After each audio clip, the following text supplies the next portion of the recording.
नमस्कार दोस्तों, मैं अंकुर उपाध्याय स्वागत करता हूं आप सभी का आपके अपने YouTube channel share market analysis में।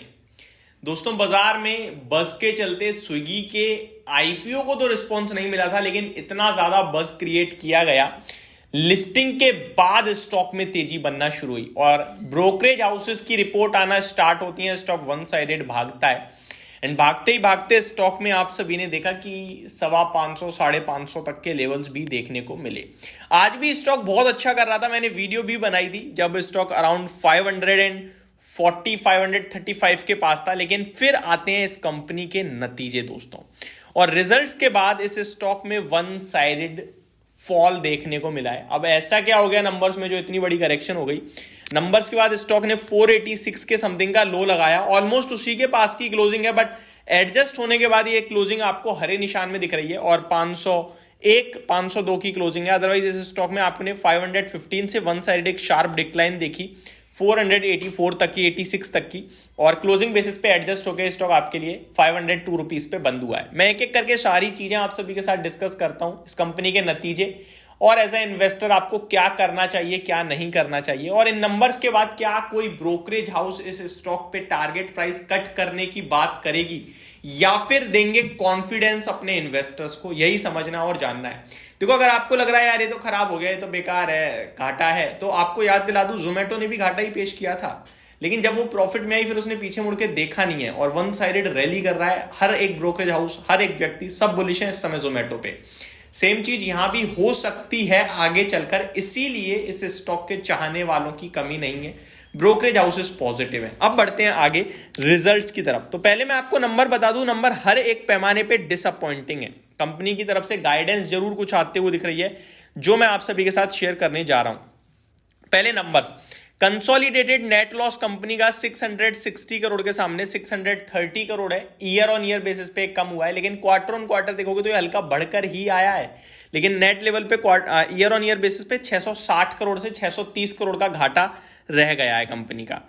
कंसोलिडेटेड एबिटा कामकाजी लेवल पे अगर लॉस देखोगे तो 620 करोड़ के लॉस से 550 करोड़ के लॉस पे आ गई है कंपनी। दैट मींस यहां भी हल्का ईयर ऑन ईयर बेसिस पे आपका कामकाजी लेवल पे जो घाटा है वो थोड़ा कम हुआ है, तो ये अच्छी बात है। रेवेन्यू कंपनी का हालांकि अच्छा बढ़ा है, 2800 करोड़ से 3600 करोड़ पे रेवेन्यू कंपनी क्लॉक करते हुए दिखी है साल दर साल।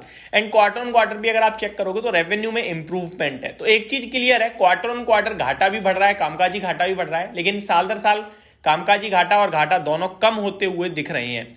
कामकाजी घाटा और घाटा में अगर किसी को अंतर नहीं पता है तो कामकाजी होता है जो आप टैक्स वगैरह सब हटा के देखते हो, सॉरी लगा के देखते हो, और जो मेन होता है उसे टैक्स वगैरह सब हटा के देखते हो। ठीक है जी। अब बढ़ते हैं आगे। एबिटा में अपने आप ही आता है earning before depreciation, amortisation and others. ठीक है जी। अब आते हैं कंपनी की गाइडेंस या कमेंट्री, जो मर्जी कह लीजिए। Company approved incorporation of a wholly owned subsidiary incorporated entity to be engaged in sports, amusement, recreation activities. तो कंपनी ने एक टोटली अलग कहीं ना कहीं सब्सिडरी बनाई है जो कि काम करेगी स्पोर्ट्स में, अम्यूजमेंट्स में, रिक्रिएशन एक्टिविटीज। ठीक है जी। Companies Instamart business is witnessing heightened degree of competitive action. Instamart aims to more than double active dark store area year on year to 4 million square feet by March 25.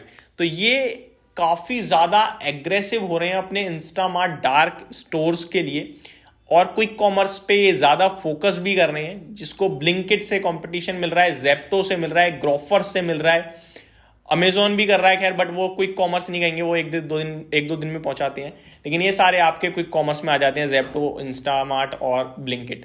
तो यहां पे ये बड़ा फोकस कर रहे हैं और तेजी से इसे डबल करने की कोशिश में है।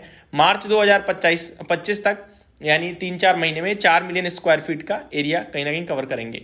कंपनी ने कहा है companies adjusted EBITDA increase 94.1% quarter on quarter. तो एडजस्टेड एबिटा इनका 94% बढ़ता हुआ दिखा है क्वार्टर ऑन क्वार्टर, ये काफी अच्छी बात है।